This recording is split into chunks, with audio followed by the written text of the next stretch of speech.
ನೀವು ನೋಡ್ತಾ ಇದ್ದೀರಾ ವಿಶೇಷ ಕಾರ್ಯಕ್ರಮ. ನಾನು ಗಂಗಾಧರ್. ನನ್ನ ಜೊತೆ ಇವತ್ತು ಒಬ್ಬ ಸ್ಪೆಷಲ್ ವ್ಯಕ್ತಿ ಇದ್ದಾರೆ. ಅವರು ಮಾಜಿ ಕ್ರಿಕೆಟರ್, ಹಾಲಿ ಕೋಚ್, ಕ್ರಿಕೆಟ್ ಅನಾಲಿಸ್ಟ್, ಹಾಗೆ ಖ್ಯಾತ ಕಾಮೆಂಟೇಟರ್ ಕೂಡ ಹೌದು. ಎಸ್, ಅವ್ರ ಬಗ್ಗೆ ಇಂಟ್ರೊಡಕ್ಷನೇ ಬೇಡ, ಅವ್ರನ್ನ ನೇರವಾಗಿ ನಾನು ಕಾರ್ಯಕ್ರಮಕ್ಕೆ ವೆಲ್ಕಮ್ ಮಾಡ್ತೀನಿ. ಜಾನಿ ಸರ್, ವೆಲ್ಕಮ್. ನಟವರ ಗಂಗಾಧರ. ನಮಸ್ಕಾರ ಗಂಗಾಧರ್ ಮತ್ತೊಮ್ಮೆ. ಸರ್, ನೀವು ತುಂಬ ಚೆನ್ನಾಗಿ ಮಾತಾಡ್ತೀರಾ ಅಂತ ಗೊತ್ತು. ನಿಮ್ಮನ್ನು ತುಂಬ ನಾನು ಫಾಲೋ ಮಾಡ್ತಾ ಇರ್ತೀನಿ. ಸೊ ಈಗ IPL ಅನ್ನೋ ಒಂದು ಕ್ರಿಕೆಟ್ ಫೆಸ್ಟಿವಲ್ ಆಯಿತು. ಈಗ T20 ವರ್ಲ್ಡ್ ಕಪ್ ಫ್ಯಾನ್ಸ್ಗೆ ಮತ್ತಷ್ಟು ಮನೋರಂಜನೆ ನೀಡುವಂಥ ಒಂದು ಟೂರ್ನಮೆಂಟ್ ಇದು. So totally entertainment. ಸೊ ಈ ಎಂಟರ್ಟೈನ್ಮೆಂಟ್ ಬಗ್ಗೆ ಮಾತಾಡೋದಕ್ಕೂ ಮುಂಚೆ ನೀವು ನಮ್ಮನ್ನು ಎಂಟರ್ಟೈನ್ ಮಾಡಿದ್ರೆ ತುಂಬ ಚೆನ್ನಾಗಿರುತ್ತೆ ಅಂತ. ಯಾವ ಥರ ಬೇಕಪ್ಪ ಎಂಟರ್ಟೈನ್ಮೆಂಟ್ ನಿಂಗೀಗ? ಯಾವ ಥರ ಅಂತ ಕೇಳಿ ಸರ್. ನೀವು ತುಂಬ ಚೆನ್ನಾಗಿ ಹಾಡು ಹೇಳ್ತೀರಾ, ತುಂಬ ಸಲ ನಾವು ಕೂಡ ನೋಡಿದ್ವಿ. ಸೊ ನೀವು ಯಾಕೆ ಹಾಡಿಂದನೇ ಈ ಒಂದು ಪ್ರೋಗ್ರಾಮ್ ಶುರು ಮಾಡಬಾರ್ದು ಅಂತ? ನಿಮ್ಮ ಪಕ್ಕದಲ್ಲಿ ಗಣೇಶ ಬೇರೆ ಇಟ್ಕೊಂಡಿದ್ದೀರಾ, ಸೊ ಅವ್ರ ಮೇಲೆ ಹಾಡು ಹೇಳ್ಬಿಡೋಣ, ತಗೊಳ್ಳಿ ಹಾಗಾದ್ರೆ. ಶರಣು ಶರಣಯ್ಯ ಶರಣು ಬೆನಕ, ನೀಡಯ್ಯ ಬಾಳೆಲ್ಲ ಬೆಳಗುವ ಬೆಳಕ, ನಿನ್ನ ನಂಬಿದ ಜನಕ್ಕೆ ಇಹುದಯ್ಯ ಎಲ್ಲ ಸುಖ ತಂದೆ ಕಾಯೋ ನಮ್ಮ ಕರಿಮುಖ. ನಮ್ಮನ್ನ ನಿಮ್ಮನ್ನೆಲ್ಲ ಕಾಯ್ಲಿ ಅಂತ ಬೇಡ್ಕೊಂಡಿದ್ದೀನಮ್ಮ. ಬಟ್ ಈಗ ನೀವು ಗಣೇಶನ ಬಗ್ಗೆ ಹಾಡು ಹೇಳಿದ್ರಿ, ನಿರ್ವಿಘ್ನವಾಗಿ ಆಗ್ಬೇಕು. ಹೌದು. ಸೊ ಸರ್, ಈಗ ಹಾಡೇನೋ ಹೇಳಿದ್ರಿ, ಡೈಲಾಗ್ ಕೂಡ ಬೇಕಾ? ಈಗ ಯಾರು ತಿಳಿಯರು ನಿನ್ನ ಭುಜ ಬಲದ ಪರಾಕ್ರಮ ಅಂತ ಹೇಳ್ಬೇಕಾಗತ್ತೆ ಅಷ್ಟೇ. ಸರ್ ಹೇಳಿ ಸರ್, ಹೊಡಿರಿ ಸರ್ ಒಂದು ಡೈಲಾಗ್. ಇಲ್ಲ ಗಂಗಾಧರ್, ಶುರು ಮಾಡೋಣ. ಇಂಟರ್ವ್ಯೂ ಶುರು ಹಚ್ಕೊಳ್ಳಿ. ಈಗ ಟಾಟಾ IPL ಟಾಟಾ ಹೇಳಾಯಿತು, ವರ್ಲ್ಡ್ ಕಪ್ಗೆ ಧುಮುಕ್ಬೇಕು ಇವಾಗ. ಸರ್, ಈಗ ವರ್ಲ್ಡ್ ಕಪ್ ಅಂದರೆ ಸಾಕಷ್ಟು ಜನ ತುಂಬ ಎಕ್ಸೈಟಾಗಿ ಕಾಯ್ತಾ ಇದ್ದಾರೆ, ಈ ಒಂದು T20 ವರ್ಲ್ಡ್ ಕಪ್ ನೋಡಬೇಕು. ಸೊ ನಮ್ಮ ರೋಹಿತ್ ಶರ್ಮಾ, ವಿರಾಟ್ ಕೊಹ್ಲಿ ವರ್ಲ್ಡ್ ಕಪ್ ಎತ್ತಿಡಿಬೇಕು ಅಂತ. ಸೊ ಏನು ಎಕ್ಸ್ಪೆಕ್ಟೇಷನ್ಸ್ ಇದೆ sir India? So Indian preparations ಯಾವ ಥರ ಇದೆ ವರ್ಲ್ಡ್ ಕಪ್ ಮುಂಚೆ? ಸುಮಾರು ವರ್ಷದಿಂದ ಈ ವರ್ಲ್ಡ್ ಕಪ್ ದಾಹ ಇದೆ ನಮಗೆ. ಲಾಸ್ಟ್ ವರ್ಲ್ಡ್ ಕಪ್ ಗೆದ್ದಿದ್ದು ನಾವು ಯಾವಾಗ? 2011. ಅದಾದಮೇಲಿಂದ ವರ್ಲ್ಡ್ ಕಪ್ಪೇ ಗೆದ್ದಿಲ್ಲ. ಚಾಂಪಿಯನ್ಸ್ ಟ್ರೋಫಿ ಗೆದ್ಬಿಟ್ಟು 2013 ಬಟ್ ಈಗ 2024 ಬಂದಿದ್ದೀವಿ. ಪ್ರತಿ ಸತಿ ಏನು ಹೇಳ್ತೀಯ, ಮೊಹಮ್ಮದ್ ಗಜ್ನಿ ದಂಡಯಾತ್ರೆ ಅಂತ ನಾವು ಓದಿದ್ದೀವಲ್ಲ ಸ್ಕೂಲಲ್ಲಿ, ಆ ಥರ ಎವ್ರಿ ವರ್ಲ್ಡ್ ಕಪ್ಗೆ ಹೋಗ್ತೀವಿ, ಸೆಮಿಫೈನಲ್ಗೆ ಹೋಗ್ತೀವಿ, ಫೈನಲು ಕೂಡ ಹೋಗ್ತೀವಿ, ಬಟ್ ಕಪ್ ಸಿಗ್ತಾನೆ ಇಲ್ಲ ನಮಗೆ. ಅದು ಯಾವುದೇ ಫಾರ್ಮೆಟಲ್ಲಿ, ಟೆಸ್ಟ್ ಇರಲಿ, ODI ಇರಲಿ, T20 ಇರಲಿ. ಹಾಗಾಗಿ ಇಟ್ಸ್ ಹೈ ಟೈಮ್ ಅಂತ ಕೂಡ ಅನಿಸ್ತಾ ಇದೆ. ಆಮೇಲೆ ಸುಮಾರು ಜನ Indian legends probably last world cup ಆಡ್ತಾ ಇರೋದು ಅಂತ ನಂಗೆ ಅನಿಸುತ್ತೆ. ವಿರಾಟ್ ಕೊಹ್ಲಿ ಮತ್ತು ರೋಹಿತ್ ಶರ್ಮಾ ಅಂತ ಅನಿಸ್ತಾ ಇದೆ ನನಗೆ. ಸೊ ಇದೆಲ್ಲ ಲೆಕ್ಕಾಚಾರ ಹಾಕಿದ್ರೆ ಎಲ್ಲ ಟೈಮು ಕರೆಕ್ಟಾಗಿ ಕೂಡ ಬಂದಿದೆಯಾ. ಆಮೇಲೆ ವೆಸ್ಟ್ ಇಂಡೀಸಲ್ಲಿ ಕೂಡ ಆಗ್ತಾ ಇರೋದು ಈ ಒಂದು ಟೂರ್ನಮೆಂಟು. ಹೌದು, ಇನಿಷಿಯಲ್ ಪಾರ್ಟ್ US ಅಲ್ಲಿ ಆಗುತ್ತೆ, ಬಟ್ ಮೇಯ್ನ್ ಅಂದರೆ ಸೂಪರ್ 8 ಮತ್ತು ನಾಕೌಟ್ಸು ಇದೆಲ್ಲ ಸೆಮೀಸಲ್ಲಿ ಆಗ್ತಾ ಇರೋದು ವೆಸ್ಟ್ ಇಂಡೀಸಲ್ಲಿ. ಸಿಮಿಲರ್ ಆಗಿರೋವಂಥ ಒಂದು ಕಂಡೀಷನ್, ಸ್ಲೋ ಲೋ ಬೌನ್ಸು, ಅದು ಇಂಡಿಯನ್ ಕಂಡೀಷನ್ಸ್ಗೆ ಸಿಮಿಲರಾಗಿ ಕಾಣ್ತಾ ಇರೋದ್ರಿಂದ ನನ್ನ ಪ್ರಕಾರ ಇಂಡಿಯಾ ಸ್ಟ್ರಾಂಗ್ ಫೇವ್ರೇಟ್ಸ್ ಅಂತಲೇ ಹೇಳ್ತೀನಿ. ಸರ್, ಈಗ ವೆಸ್ಟ್ ಇಂಡೀಸ್ ಅಮೇರಿಕಾ ಎರಡು ಕಡೆ ಆಗುತ್ತೆ, ಬಟ್ ಅಮೇರಿಕನ್ ಕಂಡೀಷನ್ಸ್ ತುಂಬಾ ಚಾಲೆಂಜಿಂಗ್ ಕಂಡೀಷನ್ಸ್. ಯಾಕಂದರೆ ಇಂಡಿಯಾದವರು ಯಾವತ್ತೂ ಅಲ್ಲಿ ಆಡಲೇ ಇಲ್ಲ. ಸೊ ಈ ಕಂಡೀಷನ್ಸ್ ಹೊಂದ್ಕೊಳ್ಳೋದೇ ತುಂಬ ಚಾಲೆಂಜಿಂಗ್ ಅಂತ ಹೇಳ್ಬೋದಾ ಇಂಡಿಯಾಗೆ? ಒಂಥರ ಏನು ಹೇಳ್ತೀರಾ, ಬೆಣ್ಣೆ ಸುಣ್ಣ ಅಷ್ಟು ಡಿಫ್ರೆನ್ಸ್ ಇದೆ ಅಂತ ನನಗನ್ನಿಸ್ತಾ ಇದೆ between West Indies and USA. ನಾವು ಟೀಮ್ ಯಾವ ಥರ ತೊಗೊಂಡೋಗಿದ್ದೀವಿ, 4 ಸ್ಪಿನ್ನರು, ಅದು ವೆಸ್ಟ್ ಇಂಡೀಸ್ ಕಂಡೀಷನ್ಸ್ನ ಗಮನದಲ್ಲಿ ಇಟ್ಕೊಂಡು ಹೋಗಿರೋದು. ಬಟ್ ಪ್ರಾಕ್ಟೀಸ್ ಗೇಮ್ ನೀವು ಗಮನಿಸಿದ್ರೆ ಇಂಡಿಯಾ ವರ್ಸಸ್ ಬಾಂಗ್ಲಾದೇಶು ಯಾರು ಮೋರ್ ಎಫೆಕ್ಟಿವ್ ಆಗಿ ವಿಕೆಟ್ ಟೇಕಿಂಗ್ ಅಕೌಂಟ್ಸ್ ಬಂದಿದ್ದು ಅಂದರೆ ಅದು ಫಾಸ್ಟ್ ಬೌಲರ್ಗಳು. ಸ್ಪಿನ್ನರ್ಗಳು ಅಷ್ಟು ಕರಾಮತ್ ಮಾಡೋಕ್ಕಾಗಿಲ್ಲ. ಎಸ್ಪೆಷಲಿ ನೀವು ಮೊದಲನೇ inaugural match USA versus Canada ಕೂಡ ಗಮನಿಸಿದರೆ ಅಲ್ಲಿ ಚೆನ್ನಾಗಿ ಬೌಲಿಂಗ್ ಮಾಡಿದ ಫಾಸ್ಟ್ ಬೌಲರ್ ಅಥವಾ ಮೀಡಿಯಂ ಪೇಸರ್ಸು, ಸ್ಪಿನ್ನರ್ ಸ್ಟ್ರಗಲ್ ಮಾಡಿದ್ರು, ಒದೆ ತಿಂದರು, ದುಬಾರಿ ಆದರು. ಹಾಗಾಗಿ ಇಂಡಿಯಾ ಪ್ರಾಬ್ಲಿ ಫಸ್ಟ್ ಫೇಸಲ್ಲಿ ಫಾಸ್ಟ್ ಬೌಲರ್ ಮೇಲೆ ಒತ್ತು ಕೊಡಬೇಕಾಗತ್ತೆ. ಹರ್ಷದೀಪು, ಸಿರಾಜು, ಬುಮ್ರಾ ಇವ್ರ ಪಾರ್ಟಿಗೆ ಬರಬೇಕು. ಇವ್ರಿಗೆ ಸಪೋರ್ಟ್ ಮಾಡಬೇಕಾದ್ರೆ ಹಾರ್ದಿಕ್ ಪಾಂಡ್ಯ. ಮೇ ಬಿ ಇಲ್ಲಿ 2 ಸ್ಟ್ರಾಟಜಿ ಯೂಸ್ ಮಾಡಬೇಕಾಗತ್ತೆ, ಒಂದು USAಗೆ, ಇನ್ನೊಂದು ವೆಸ್ಟ್ ಇಂಡೀಸ್ಗೆ. ವೆಸ್ಟ್ ಇಂಡೀಸ್ ಬಂದಾಗ ಸ್ಪಿನ್ ಮೇಲೆ ಪ್ರಾಮುಖ್ಯತೆ ಕೊಡಬೇಕು. ಇಂಡಿಯಾ USA ಆಡುವಾಗ ನಾವು ಫಾಸ್ಟ್ ಬೌಲಿಂಗ್ ಮೇಲೆ ಒತ್ತು ಕೊಡಬೇಕು. ಆಮೇಲೆ ಆ ಡ್ರಾಪ್ ಇನ್ ಪಿಚ್ಚು ಅಷ್ಟು ಸುಲಭ ಅಲ್ಲ ಸರ್ ಬ್ಯಾಟಿಂಗ್. ನಾನು ಗಮನಿಸ್ತಾ ಇದ್ದೆ, ನಾನು ಒಂಥರ spongy bounce, tennis ball bounce, ಅಷ್ಟು ಸುಲಭವಾಗಿ ನಿಮ್ಮ ಬ್ಯಾಟಿಗೆ ಬರಲ್ಲ. ಸ್ಟ್ರೋಕ್ ಮೇಕಿಂಗ್, ಆಮೇಲೆ ಒಂದು ಬಾಲ್ ಎಗರುತ್ತೆ, ಒಂದು ಬಾಲ್ ಉರುಳುತ್ತೆ, ಆ ಥರ ಇರುವಾಗ ಇಲ್ಲಿ ವಿರಾಟ್ ಕೊಹ್ಲಿ ಭಾಳ ಇಂಪಾರ್ಟೆಂಟ್ ಆಗ್ತಾರೆ. ಯಾಕಂದರೆ ಈ ವ್ಯಕ್ತಿಗೆ ಆ ಸ್ಟ್ರೈಕ್ ರೊಟೇಟ್ ಮಾಡೋತಕ್ಕದ್ದು. ಆಮೇಲೆ ಇಂಡಿಯಾ ಆಡ್ತಾ ಇರೋಂಥ ನ್ಯೂಯಾರ್ಕ್ ಗ್ರೌಂಡ್ ನಾನು ನೋಡ್ತಾ ಇದ್ದೆ, ಔಟ್ಫೀಲ್ಡ್ ಫಾಸ್ಟ್ ಆಗಿಲ್ಲ, ಅಲ್ಲಿ ಹೊಡೆದ್ಬಿಟ್ಟು ನಿಂತ್ಕೊಂಡ್ಬಿಡ್ತೀನಿ, ಹೋಗುತ್ತೆ ಬೌಂಡ್ರಿ ಅಂದರೆ ಇಲ್ಲ, ಇಲ್ಲಿ ರನ್ಸ್ ಓಡೋರ್ಬೇಕು. ಆ ಕೆಲಸ ಮಾಡ್ತಾರೆ ವಿರಾಟ್ ಕೊಹ್ಲಿ. ಸೊ ಈ ವ್ಯಕ್ತಿ ಇಂಪಾರ್ಟೆಂಟ್ ಆಗ್ತಾರೆ. ಆಮೇಲೆ ಆ ಒಂದು ಪ್ರಾಕ್ಟೀಸ್ ಗೇಮ್ ಗಮನಿಸಿದ್ರೆ ಯಶಸ್ವಿ ಜೈಸ್ವಾಲ್ಗೆ ಅವಕಾಶ ಇರಲಿಲ್ಲ. ಅಂದ್ರೇನು, ಸ್ಕೀಮ್ ಆಫ್ ಥಿಂಗ್ಸಲ್ಲಿ ಯಶಸ್ವಿ ಇಲ್ಲ, ವಿರಾಟ್ ಓಪನ್ ಮಾಡ್ತಾರೆ, ಅನ್ಫಿಟ್ ಅಂತ ಸುದ್ದಿ ಕೇಳಿ. ಏನೇ ಆದ್ರೂ ಇವಾಗ ಟೀಮ್ದು ನನ್ನ ಪ್ರಕಾರ ಸ್ಟ್ರಾಟಜಿ ಇರೋದು ವಿರಾಟ್ ಜೊತೆ ಓಪನ್ ಮಾಡಿಸಿ ರೋಹಿತ್ನ, ನಂಬರ್ 3 ಪಂತ್ ಕಳಿಸೋ ಸಾಧ್ಯತೆ ಇದೆ, ಯಾಕಂದರೆ ಅವ್ರನ್ನ ಕಳಿಸಿದ್ದಾರೆ. ಆ ಲೆಫ್ಟ್ ಟು ರೈಟ್ ಕಾಂಬಿನೇಷನ್ ಇರಲಿ ಅಂತ ಯೋಚನೆ ಮಾಡಿ ನಂಬರ್ 3 ಅವ್ರು ಬಂದರೆ ಸೂರ್ಯ 4 ನಿಮಗೆ ಶಿವಮ್ ದುಬೆನೇ ಯೂಸ್ ಮಾಡೋ ಸಾಧ್ಯತೆ ಇದೆ ಸ್ಪಿನ್ ವಿರುದ್ಧ. ಆ ಟೈಮಲ್ಲಿ ಕರೆಕ್ಟಾಗಿ ಸ್ಪಿನ್ನರ್ಸ್ ಬರ್ತಾರೆ, ಈ ವ್ಯಕ್ತಿ ದೂರ ಹೊಡಿತಾರೆ. ಅದಾದಮೇಲೆ ಇಮಿಡಿಯೇಟಾಗಿ ನೀವು ಹಾರ್ದಿಕ್ ಪಾಂಡ್ಯ ತೊಗೊಂಬನ್ನಿ, ಇನ್ನೊಬ್ಬ ರೈಟ್ ಹ್ಯಾಂಡ್ರು. ಅದಾದಮೇಲೆ ಜಡೇಜಾ. ಮತ್ತು ಸಂಜು ಸ್ಯಾಮ್ಸನ್ ಯಾಕೆ ಓಪನಿಂಗ್ ಅಂತ? ಯಾಕೆ ಅಂದರೆ ವಿರಾಟ್ ಕೊಹ್ಲಿ ರೆಡಿ ಇರಲಿಲ್ಲ ಪ್ರಾಕ್ಟೀಸ್ ಗೇಮ್ಗೆ. ಅವರು ಇನ್ನೂ ಆವಾಗ ತಾನೇ ಜಸ್ಟ್ ಒಂದು 2 ದಿನದ ಹಿಂದೆ ಬಂದಿದ್ದರು, ಅದಕ್ಕೋಸ್ಕರ ಸಂಜು ಓಪನ್ ಮಾಡಿದ್ದು. ಸಂಜುಗೆ ಒಂದು ಅವಕಾಶ ಕೊಟ್ಟರು, ಏನಾದರೂ ಎಮರ್ಜೆನ್ಸಿ ಆದರೆ ಈ ವ್ಯಕ್ತಿನೂ ರೆಡಿ ಇರ್ತಾರಾ, ಯಾವ ಫ್ರೇಮ್ ಆಫ್ ಮೈಂಡಲ್ಲಿ ಇರ್ತಾರೆ. ಅನ್ಫಾರ್ಚುನೇಟ್ಲಿ ಹೊಡಿಲಿಲ್ಲ. ಬಟ್ ಚೆನ್ನಾಗಿ ಆಡಿದ್ರೆ ಏನಾದರೂ ಅವನು ಒಂದು ಪ್ಲೇಯಿಂಗ್ 11 ಸೆಟಪ್ಪಲ್ಲಿ ಏನಾದರೂ ಇಲ್ಲ, ಅಟ್ಲೀಸ್ಟ್ ಯಾರಿಗಾದರೂ ಒಬ್ಬ ಬ್ಯಾಟರ್ಗೆ ಇಂಜುರಿ ಆಯಿತು ಅಂದರೆ ಫಸ್ಟ್ ಚಾಯ್ಸ್ ಇವ್ರು ಆಗ್ತಾರೆ. ಆ ಒಂದು ಲೆಕ್ಕಾಚಾರದಲ್ಲಿ ಸಂಜುಗೆ ತೊಗೊಂಡೋಗಿರೋದು as second wicket keeper batsman. Sir, ಈಗ ನಾವು T20 ವರ್ಲ್ಡ್ ಕಪ್ ಬಗ್ಗೆ ಮಾತಾಡ್ತಾ ಇದ್ವಿ, ಟೀಮ್ ಬಗ್ಗೆ ಮಾತಾಡ್ತಾ ಇದ್ವಿ. ಸೊ ಈ ಒಂದು ಟೂರ್ನಮೆಂಟಲ್ಲಿ ನೀವು ಯಾರನ್ನ ತುಂಬ ಮಿಸ್ ಮಾಡ್ಕೊತಾ ಇದ್ದೀರಾ ಅಂತ ಅನಿಸುತ್ತೆ? ಇಲ್ಲಿ KL ರಾಹುಲ್ ಇಲ್ಲ, ಶುಭ್ಮನ್ ಗಿಲ್ ಇಲ್ಲ, ಸೊ ಈ ಥರ ಪ್ಲೇಯರ್ಸ್, ರಿಂಕು ಸಿಂಗ್, ಸೊ ಇವ್ರನ್ನ ಏನಾದರೂ ಮಿಸ್ ಮಾಡ್ಕೊತಾ ಇದ್ದಾರೆ, ಎಲ್ಲೋ ಒಂದು ಕಡೆ ತಪ್ಪು ಮಾಡಿಬಿಟ್ರಾ ಸೆಲೆಕ್ಟರ್ಸ್ ಅಂತ ಏನಾದರೂ ಅನಿಸುತ್ತಾ ನಿಮಗೆ? ನನ್ನ ಪ್ರಕಾರ ಬೆಸ್ಟ್ ಪಾಸಿಬಲ್ ಟೀಮ್ನ ಸೆಲೆಕ್ಟ್ ಮಾಡಿದ್ದಾರೆ ಅನಿಸುತ್ತೆ. ಹೌದು, ಒಂದು ಹಂತಕ್ಕೆ ರಿಂಕು ಸಿಂಗ್ ಅನ್ಯಾಯ ಆಗಿದೆಯಾ, ಶಿವಮ್ ದುಬೆ ಬದಲು ರಿಂಕು ಸಿಂಗ್ ಬರ್ಬೋದಾಗಿತ್ತಂತ. ಯಾಕಂದರೆ ಅಂತಾರಾಷ್ಟ್ರೀಯ ಮಟ್ಟದಲ್ಲಿ ನಂಬರ್ಸ್ ರಿಂಕು ಸಿಂಗ್ದು ಸಖತ್ತಾಗಿದೆ. ಅವ್ರಿಗೇನಪ್ಪ ಒಂದು ಸ್ವಲ್ಪ ಉಲ್ಟಾ ಹೊಡೆದಿದ್ದು ಅಂದರೆ ಈ ಒಂದು IPL ಮುಗೀತಲ್ಲ ಸೀಸನಲ್ಲಿ ಅಂತ ಒಳ್ಳೆ ಟಚ್ಚಲ್ಲಿ ಕಾಣಲಿಲ್ಲ ಅವರು. ಒಂದು ಎರಡನೇದು ರಿಯಲೈಸ್ ಮಾಡಿರೋದು ಇಲ್ಲಿ ಟೀಮ್ ಏನು ಅಂದರೆ, ನಾವು ವೆಸ್ಟ್ ಇಂಡೀಸ್ಗೆ ಹೋಗ್ತಾ ಸ್ಪಿನ್ನರ್ಸ್ಗಳ ಪಾತ್ರ ಜಾಸ್ತಿ ಇರುತ್ತೆ. ಸ್ಪಿನ್ ವಿರುದ್ಧ ಯಾರು ಚೆನ್ನಾಗಿ ಆಡ್ತಾರೆ, ರಿಂಕು ಮತ್ತು ನೀವು ಶಿವಮ್ ದುಬೆ ಅಂತ ಹೇಳಿದ್ರೆ ಎಲ್ಲರೂ ಓಟ್ ಮಾಡೋದೇ ಶಿವಮ್ ದುಬೆ. ಯಾಕಂದ್ರೆ ದೂರ ಹೊಡಿತಾರೆ, ಒಂದು ಗುಡ್ಲೆಂತಲ್ಲಿ ಹಾಕಿದ್ರೆ ಈ ವ್ಯಕ್ತಿ ತೆಗೆದು ರಾಜ್ತಾರೆ. ಆ ಲಾಂಗ್ ಲಿವರ್ಸ್ ಉದ್ದ ಇರೋದ್ರಿಂದ ರಿಂಕುಗಿಂತ ಸ್ಪಿನ್ ವಿರುದ್ಧ ಈ ವ್ಯಕ್ತಿ ಸಖತ್ತಾಗಿ ಆಡ್ತಾರೆ. ಫಿನಿಷರ್ ಪಾತ್ರ ನಾವು ಬೇರೆಯವ್ರು ಕೊಡೋಣ, ಸ್ಪಿನ್ ವಿರುದ್ಧ ನನಗೊಂದು ಅಸ್ತ್ರ ಬೇಕು ಶಿವಮ್ ದುಬೆ ಅಂತ ಯೂಸ್ ಮಾಡ್ತಾ ಇರೋದು. ಯಾವುದೇ ಒಬ್ಬ ಪ್ಲೇಯರ್ನ ಮಿಸ್ ಮಾಡ್ಕೊಂಡು ಮೇ ಬಿ ಮೊಹಮ್ಮದ್ ಶಮಿ ಇದ್ದಿದ್ರೆ ಇನ್ನೂ ಚೆನ್ನಾಗಿರೋದಾ ಅಂತ ನಾನು ಯೋಚನೆ ಮಾಡ್ತಾಯಿದ್ದೆ. ಆ ವ್ಯಕ್ತಿನ ಮಿಸ್ ಮಾಡ್ತೀನಿ ನಾನು. ಸೊ ಈಗ ನಿಮ್ಮ ಪ್ರಕಾರ ಈಗ ವಿರಾಟ್ ಕೊಹ್ಲಿ ಓಪನಿಂಗ್ ಬರಲೇಬೇಕು ಅಂತ ಅದೇ ಥರ ಯೋಚನೆ ಮಾಡ್ದಂಗೆ ಕಾಣ್ತಾ ಇದೆ ಟೀಮ್ ಮ್ಯಾನೇಜ್ಮೆಂಟ್. ಎಸ್ಪೆಷಲಿ ಯಾವ ಥರ ವಿರಾಟ್ ಕೊಹ್ಲಿ ಈಗ ಮುಗ್ದಂಥ IPL ಅಪ್ರೋಚ್ ತೋರಿಸಿದ್ದಾರೆ, ನಂಬರ್ ಆಫ್ ರನ್ಸು, ಆಮೇಲೆ ಆ ಇಂಟೆನ್ಸಿಟಿ, ಆ ಫಿಟ್ನೆಸ್ ತೋರಿಸಿರೋದ್ರಿಂದ. ಆಮೇಲೆ ಯಾವುದೇ ಒಂದು ಅಪೋನೆಂಟ್ಗೆ ದಿಗಿಲು ಬರೆಸೋ ಅಂಥ ಇಂಡಿಯನ್ ಬ್ಯಾಟ್ಸ್ಮನ್ ಯಾರು ಅಂದರೆ ಟಾಪ್ ಆಫ್ ದಿ ಲಿಸ್ಟಲ್ಲಿ ನಿಮಗೆ ವಿರಾಟ್ ಕೊಹ್ಲಿನೇ ಇರೋದು. ಸೊ ವೈ ನಾಟ್ ಆ ವ್ಯಕ್ತಿಗೆ 20 ಓವರ್ ಕೊಟ್ಬಿಟ್ಟು ಅಣ್ಣ ನೀನು ಆಡ್ಕೊಳ್ಳೋಣ ಒಂದೆಂಡು, ಬೇರೆ ನಾವು ನೋಡ್ಕೋತೀವಿ ಅಂತ ಯಾಕೆ ಬಿಡಬಾರ್ದು? ಅಪೋನೆಂಟ್ಗೆ ಅವ್ರ ಕ್ರೀಸಲ್ಲಿ ಇರೋ ತನಕ ಭಯ ಇದ್ದೇ ಇರುತ್ತಲ್ಲ. ಸೊ ಈ ರೋಹಿತ್ ಶರ್ಮಾದ ಇನ್ನೊಂದು ಪ್ಲ್ಯಾನ್ ಇದೆ. ಸೊ ತುಂಬಾ ಪ್ಲ್ಯಾನ್ ಮಾಡಿರ್ತಾರೆ. ರೋಹಿತ್ ಶರ್ಮಾ ಇರ್ಬೋದು, ಕೋಚ್ ರಾಹುಲ್ ದ್ರಾವಿಡ್ ಇರ್ಬೋದು, 4 ಜನ ಸ್ಪಿನ್ನರ್ಸ್ನ ಆಯ್ಕೆ ಮಾಡಿದ್ದಾರೆ. ನಾನು ಇಲ್ಲಿ ಹೇಳಲ್ಲ, ನಾನು ವೆಸ್ಟ್ ಇಂಡೀಸಲ್ಲಿ ಪ್ರೆಸ್ ಕಾನ್ಫರೆನ್ಸ್ ಮಾಡಿದಾಗ ಹೇಳ್ತೀನಿ ನಾನು ಯಾಕೆ ನಾನು 4 ಜನ ಸ್ಪಿನ್ನರ್ಸ್ನ ಸೆಲೆಕ್ಟ್ ಮಾಡಿದ್ದು ಅಂತ. ಸೊ ಏನಾದರೂ ಒಂದು ಸೀಕ್ರೆಟು ಸರ್? ಸೀಕ್ರೆಟ್ ಏನಂತ ಹೇಳಿದ್ರೆ, ನೀವು of late West Indies pictures ಎಲ್ಲ ಗಮನಿಸಿದರೆ ಕ್ಲೋಸಾಗಿ, ಮುಂಚಿನ ಥರ ಫಾಸ್ಟ್ ಬೌಲರ್ಗಳು ನಿಮಗೇನು ಅಲ್ಲಿ ಮರ ಅಲ್ಲಾಡಿಸಿದ್ರೆ ಉದುರ್ತಾರೆ ಫಾಸ್ಟ್ ಬೌಲರ್ಸ್ ಅಂತ ಮಾತಾಡ್ತಾಯಿದ್ರು. ಆ ಥರ ಪಿಚ್ಗಳಿಲ್ಲ ಈಗ ವೆಸ್ಟ್ ಇಂಡೀಸ್. ನೀವು CPL ಫಾಲೋ ಮಾಡಿದ್ರು ಅಲ್ಲಿ ಯಶಸ್ವಿ ಬೌಲರ್ಗಳು ಸ್ಪಿನ್ನರ್ಗಳೇ ಜಾಸ್ತಿ. ನಮ್ಮ ಶ್ರೇಯಾಂಕ ಪಾಟೀಲ್ ಅಲ್ಲಿ ಹೋಗಿ ಆಡಿದ್ರಲ್ಲ ನಿಮಗೆ ಕರೇಬಿಯನ್ ಪ್ರೀಮಿಯರ್ ಲೀಗ್ ಅವರು, ಅಲ್ಲೂ ಅವ್ರು ಸಖತ್ತಾಗಿ ಬೌಲಿಂಗ್ ಮಾಡಿ ಹೈಯೆಸ್ಟ್ ವಿಕೆಟ್ ಟೇಕರ್ ಆದ್ರಲ್ಲ. ಸೊ ಸ್ಪಿನ್ನಿಗೆ ಅಲ್ಲಿ ಸಿಕ್ಕಾಬಡೆ ಹೆಲ್ಪ್ ಇದೆ. ಈ ನಿಟ್ಟಿನಲ್ಲಿ 4 ಜನ ಬೇಕು ಅಂತ ತೊಗೊಂಡೋಗಿರೋದು. ಇದು ಬರೀ ಇಂಡಿಯಾ ಮಾಡಿರೋವಂಥ ಸ್ಟ್ರಾಟಜಿ ಅಲ್ಲ. ನೀವು ಸುಮ್ಮನೆ ಗಮನಿಸಿದ್ರೆ ಯಾವುದು ನ್ಯೂಜಿಲೆಂಡ್ ಫಾರ್ ಎಕ್ಸಾಂಪಲ್, ಅಲ್ಲೂ ನಿಮಗೆ ಬೇಜಾನ್ ಸ್ಪಿನ್ನರ್ಗಳು ಸಿಗ್ತಾರೆ. Michael Bracewell off spinner, Mitchell Santner left arm spinner, Rachin Ravindra left arm spinner, Glenn Phillips off spinner, sir ಇಷ್ಟು Sodhi right arm leg spinner. 5 ಜನ ಸ್ಪಿನ್ನರ್ಸ್ ಅವರು ತೊಗೊಂಡೋಗಿದ್ದಾರೆ. ನಾವು 4 ತೊಗೊಂಡೋಗಿರೋದು. ಆ ಥರ ಲೆಕ್ಕ ಹಾಕಿದ್ರೆ ಇಂಗ್ಲೆಂಡಿಗೆ ಬರೋಣ. ಇಂಗ್ಲೆಂಡಿಗೆ ಬಂದರೆ ನಿಮಗೆ ಲಿಯಮ್ ಲಿವಿಂಗ್ಸ್ಟನ್ ಇದ್ದಾರೆ, ಆದಿಲ್ ರಶೀದ್ ಇದ್ದಾರೆ, Will Jacks right arm off spin ಹಾಕ್ತಾರೆ, Moeen Ali right arm off spin ಹಾಕ್ತಾರೆ. ಸೇಮ್ ನಾವು ತಿರ್ಗಾ West Indies local Akeal Hosein left arm spinner, Gudakesh Motie ಆ ವ್ಯಕ್ತಿ ಲೆಫ್ಟ್ ಆರ್ಮ್ ಸ್ಪಿನ್ನರ್. ಆಮೇಲೆ ಬೌಲಿಂಗ್ ಹಾಕ್ತಾರೆ ಇನ್ನು ಯಾರಪ್ಪ, ಇನ್ನೊಬ್ಬರು spinner Roston Chase right arm off spinner.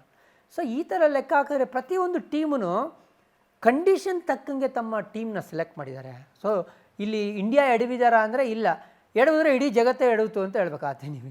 But ಈಗ ವೆಸ್ಟ್ ಇಂಡೀಸ್ಗೇನೋ ಒಳ್ಳೆ ಪ್ಲ್ಯಾನ್ ಇದೆ, ಪ್ರಿಪ್ರೇಷನ್ಸ್ ಅಲ್ಲಿನ ಕಂಡೀಷನ್ಸ್ಗೆ ಮಾಡ್ಕೊಂಡಿದ್ದಾರೆ.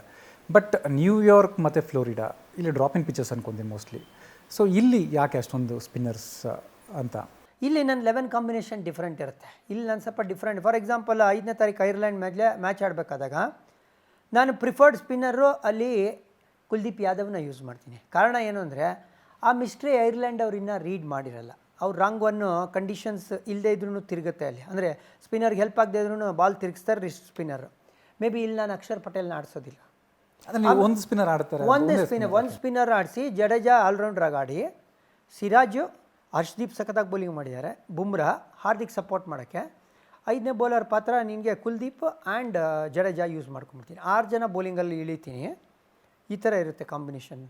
ಸೊ ಈಗ ನಾವು ರಿಷಬ್ ಪಂತ್ ತುಂಬ ಇಂಪಾರ್ಟೆಂಟ್ ವ್ಯಕ್ತಿ. ಸೊ ಇವ್ರ ಬಗ್ಗೆ ಮಾತಾಡಲೇಬೇಕು. 14 ಮಂತ್ಸ್ ಆದಮೇಲೆ ಅವ್ರು ಕಮ್ ಬ್ಯಾಕ್ ಮಾಡ್ತಾ ಇದ್ದಾರೆ. ಪ್ರಾಕ್ಟೀಸ್ ಮ್ಯಾಚಲ್ಲೂ ಕೂಡ ತುಂಬಾ ಚೆನ್ನಾಗಿ ಆಡಿದ್ರು ಅವರು.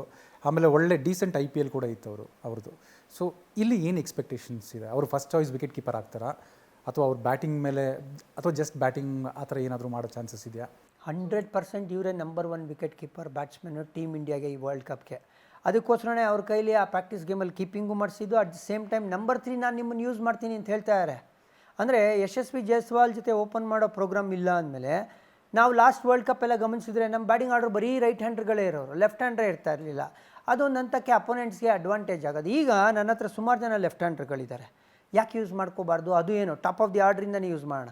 ಅಟ್ಲೀಸ್ಟ್ ಓಪನಿಂಗ್ ಇಲ್ಲ ಅಂದ್ರೂ ನಂಬರ್ 3 ಯೂಸ್ ಮಾಡೋಣ ಅಂತ ಪ್ಲ್ಯಾನ್ ಚೆನ್ನಾಗಿದೆ, ಒಳ್ಳೆ ಮೂವ್. ಆಮೇಲೆ ಪಂತ್ ಕ್ರೀಸಲ್ಲಿರೋ ತನಕ ರನ್ ಹೊಡೆಯೋಕ್ಕೆ ನೋಡ್ತಾ ಇರ್ತಾರೆ, ಬಾಲ್ನ ವೇಸ್ಟ್ ಮಾಡೋದಿಲ್ಲ. ಆಮೇಲೆ ಒಂಥರ ವಿಚಿತ್ರವಾಗಿ ಹೊಡಿತಾರೆ, ಅವ್ರದ್ದೇ ಆದ ವಿಭಿನ್ನವಾದ ಶಾಟ್ಗಳಿದೆ. ಆಮೇಲೆ ಸ್ಪಿನ್ನರ್ಸ್ ವಿರುದ್ಧ ಕೂಡ ಆರಾಮಾಗಿ ಆಡ್ತಾರೆ. Over the top, especially power ಪ್ಲೇಲಿ ಬೇಗ ವಿಕೆಟ್ ಬಿತ್ತು, ಆ ಒಂದು ಫೀಲ್ಡ್ ರಿಸ್ಟ್ರಿಕ್ಷನ್ನ ಯೂಸ್ ಮಾಡ್ಕೋಬೇಕು ಅಂದರೆ ಅದೂ ಬರುತ್ತೆ ಆ ವ್ಯಕ್ತಿಗೆ. ಹಾಗಾಗಿ ಒಳ್ಳೆ ಮೂವ್. ಆಮೇಲೆ ಇಂಪಾರ್ಟೆಂಟ್ ಪ್ಲೇಯರ್ ಆಗ್ತಾರೆ. ಇಂಜುರಿ ಎಲ್ಲ ನನ್ನ ಪ್ರಕಾರ ಅವ್ರಿಗಾದಂಥ ಗಾಯಗಳೆಲ್ಲ ವಾಸಿಯಾಗಿದೆ. ಆಮೇಲೆ ಆ ತಲೆಯಲ್ಲೂ ಇರೋವಂಥ ಸ್ಕಾರ್ ಹೊಟ್ಟೋಗಿದೆ ಅಂತ ನಂಗೆ ಅನಿಸ್ತಾ ಇದೆ. ಬಟ್ ಅವ್ರು ನಾವು ಕಮ್ ಬ್ಯಾಕ್ ಮಾಡಿದ್ಮೇಲೆ ನೋಡಿದ್ವಿ, ತುಂಬಾ ಫಿಟ್ ಆಗಿದ್ದಾರೆ, ಬಾಡಿ ವೆಯ್ಟ್ ಇಳಿಸ್ಕೊಂಡಿದ್ದಾರೆ. ಒಂದು ರೀತಿ ಒಳ್ಳೆ ಅಥ್ಲೀಟ್ ಥರ ಅವರು ಫಿಟ್ ಆ್ಯಂಡ್ ಫೈನ್ ಆಗಿದ್ದಾರೆ. ಸೊ ಅಷ್ಟೇ ಅವ್ರ ಬ್ಯಾಟಿಂಗಲ್ಲಿ ಕೂಡ ತುಂಬಾ ಬದಲಾವಣೆ ಇದೆ, ಕಾನ್ಫಿಡೆಂಟಾಗಿ ಆಡ್ತಾ ಇದ್ದಾರೆ. ಸೊ ಇದು ರಿಷಬ್ ಪಂತಲ್ಲಿರೋ ಒಂದು ಒಳ್ಳೆ ಕ್ವಾಲಿಟಿ. ಇಂಥ ಒಂದು ಕ್ವಾಲಿಟಿ ಇರೋ ಪ್ಲೇಯರ್ ಫ್ಯಾಕ್ಟರ್ ಆಗ್ಬೋದಾ ಇಂಡಿಯಾಗೆ? ಅಲ್ಲ, ಏನು ಗೊತ್ತಾ, ಅವರೇ ಹೇಳ್ತಾರೆ ಯಾವುದೋ ಒಂದು ಇಂಟರ್ವ್ಯೂಲಿ, ನನಗೆ ಆ ಆಕ್ಸಿಡೆಂಟ್ ಆಗಿದ್ದು ಒಂಥರ ವಾರ್ನಿಂಗ್. ಅಂದರೆ ಒಂದೇ ಲೈಫ್ ಇರೋದು, ನನಗೆ ಸ್ವಲ್ಪ ಶಿಸ್ತಿಂದ ಇರಬೇಕು. ಆಮೇಲೆ ರಿಕವರ್ ಆಗೋ ಟೈಮಲ್ಲಿ ಅವರು ಜಾಸ್ತಿ ಆಟ ಆಡೋಕ್ಕಾಗಲ್ಲ, ಫಿಟ್ನೆಸ್ ಮಾಡದೇ ಇದ್ದಾಗ ಅವ್ರು ಏನು ಮಾಡಿದ್ದು ಫಸ್ಟ್ ಥಿಂಗ್ ಅಂದರೆ ಡಯಟು. ದಿನಕ್ಕಿಷ್ಟೇ ಕ್ಯಾಲ್ರಿ ತೊಗೊಳ್ಳೋದು ನಾನು. ಆ ಥರ ಆ ಕಟ್ಟುನಿಟ್ಟು ಏನು ಹೇಳ್ತೀರಾ, ಒಂಥರ ವ್ರತ ಥರ ಮಾಡಿ ಈ ವ್ಯಕ್ತಿ ದೃಢ ಮನಸ್ಸಿಂದ ವಾಪಸ್ ಬಂದಿರೋದು. ಇದು ಖುಷಿಯಾಗುತ್ತೆ, ಇನ್ಸ್ಪಿರೇಷನ್ ಇದು ಯಾವುದೇ ಒಬ್ಬ ಯಂಗ್ಸ್ಟರ್ಗೆ. ಜೀವನದಲ್ಲಿ ಏರುಪೇರು ಇದ್ದೇ ಇರುತ್ತೆ ನಿಮಗೆ, ಬಟ್ ಯಾವ ಥರ ನೀವು ಕಮ್ ಬ್ಯಾಕ್ ಮಾಡ್ತೀರಾ, ಆ ಕ್ಯಾರೆಕ್ಟರ್ನ ತೋರಿಸ್ಕೊಟ್ಟಿರೋದು ರಿಷಬ್ ಪಂತ್. ಸರ್, ಈಗ ವಿರಾಟ್ ಕೊಹ್ಲಿ ಇರ್ಬೋದು, ರೋಹಿತ್ ಶರ್ಮಾ ಇರ್ಬೋದು, ಸಾಕಷ್ಟು ಮಂದಿ ಈ IPL ಸೀಸನ್ 17 ಆಡಿದ್ರು. ಸೊ ಇಲ್ಲಿ ವಿರಾಟ್ ಕೊಹ್ಲಿ ತುಂಬಾ ಒಳ್ಳೆ ಪರ್ಫಾರ್ಮೆನ್ಸ್ ಕೊಟ್ಟರು. ಬಟ್ ರೋಹಿತ್ ಶರ್ಮಾ ಇರ್ಬೋದು, ಸೂರ್ಯಕುಮಾರ್ ಇರ್ಬೋದು, ಇನ್ನೂ ಕೆಲವರು ಅಂದರೆ ನಾವು ಎಕ್ಸ್ಪೆಕ್ಟ್ ಮಾಡಿದಂಥ ಒಂದು ಪರ್ಫಾರ್ಮೆನ್ಸ್ IPL ಇಲ್ಲ. ಸೊ IPL ಬೇರೆ, ಇಂಟರ್ನ್ಯಾಷನಲ್ ಕ್ರಿಕೆಟ್ ಬೇರೆ, ನೋ ಡೌಟ್ ಅದರಲ್ಲಿ. ಬಟ್ ಫಾರ್ಮ್ ಸಮಸ್ಯೆ ಏನಾದರೂ ಇಲ್ಲಿ ಒಂದು ಏನಾದರೂ ಇಂಪ್ಯಾಕ್ಟ್ ಆಗುತ್ತಾ? ಅಂದರೆ ಅವ್ರ ಕಾನ್ಫಿಡೆನ್ಸ್ ಲೆವೆಲ್ ಇದರಿಂದ ಏನಾದರೂ ಕಡಿಮೆ ಆಗ್ಬೋದಾ? ರೋಹಿತ್ ಶರ್ಮಾ ಆಗಲಿ, ಸೂರ್ಯಕುಮಾರ್ ಯಾದವ್ ಆಗಲಿ, ನೀವು ಅಬ್ಸರ್ವ್ ಮಾಡಿದರೆ ಇವರು ತಿಣುಕ್ತಾ ಇದ್ರು ಅಂತಲ್ಲ, ಇವರೇ ರನ್ ಹೊಡಿಯೋಕ್ಕೆ ಹೋಗಿ ಔಟ್ಗಳಾಗಿದ್ದು. ಸೊ ಔಟ್ ಆಫ್ ಫಾರ್ಮ್ ಅಂದರೆ ಖಂಡಿತ ಇಲ್ಲ. ಒಂದೆರಡು ಕ್ವಾಲಿಟಿ ಇನ್ನಿಂಗ್ಸ್ಗಳು ಬಂದಿದೆ ಇವರು ಇಬ್ಬರು ಇಂದನೂ, ಇನ್ಫ್ಯಾಕ್ಟ್ IPLಲ್ಲಿ. ಆಮೇಲೆ IPLನೇ ನಾನು ಬೆಂಚ್ ಮಾರ್ಕ್ ಆಗಿ ತೊಗೊಳ್ಳಲ್ಲ. ಸೊ ಇದೆಲ್ಲ ಲೆಕ್ಕಾಚಾರ ಹಾಕಿದ್ರೆ ರೋಹಿತ್ ಶರ್ಮಾ ಅಪಾರ ಅನುಭವ ಇರೋವಂಥ ಪ್ಲೇಯರು, ವೈಟ್ ಬಾಲ್ ಕ್ರಿಕೆಟಲ್ಲಿ ಲೆಜೆಂಡ್ ಅಂತ ಕರಿತೀವಿ. ಆಮೇಲೆ Suryakumar Yadav world number 1 T20 batter. Practice ಗೇಮಲ್ಲೂ ಆ ಒಂದು ಗ್ಲಿಮ್ಸಸ್ನ ತೋರಿಸಿದ್ರು, ಟಚ್ಚಲ್ಲಿದ್ದೀನಿ ನಾನು ಅಂತ. ಹಾಗಾಗಿ ಇದು ವರಿಯಿಂಗ್ ಫ್ಯಾಕ್ಟರ್ ಅಲ್ಲ.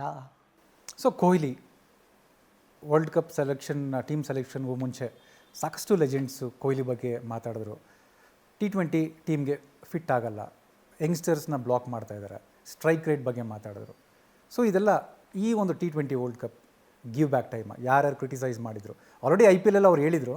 ಬಟ್ T20 ವರ್ಲ್ಡ್ ಕಪ್ಪಲ್ಲಿ ಅವ್ರು ಪರ್ಫಾರ್ಮೆನ್ಸ್ ಮಾಡೋ ಮೂಲಕ ಮತ್ತೆ ಜಗತ್ತಿಗೆ ಒಂದು ಮೆಸೇಜ್ ಕೊಡ್ತಾರೆ, ನಾನು ಇನ್ನೂ ಇದ್ದೀನಿ, ಇನ್ನೂ ಆಡ್ತೀನಿ ನಾನು. ಗಂಗಾಧರ್ ಅವ್ರದ್ದು ವರ್ಲ್ಡ್ ಕಪ್ಪಲ್ಲಿ ನಂಬರ್ಗಳು ನೋಡ್ತಾ ಇದ್ದೆ, ODI ಮತ್ತು T20 ವರ್ಲ್ಡ್ ಕಪ್ಪು 81 ಆ್ಯಾವ್ರೇಜ್ ಇಟ್ಕೊಂಡಿದ್ದಾರೆ.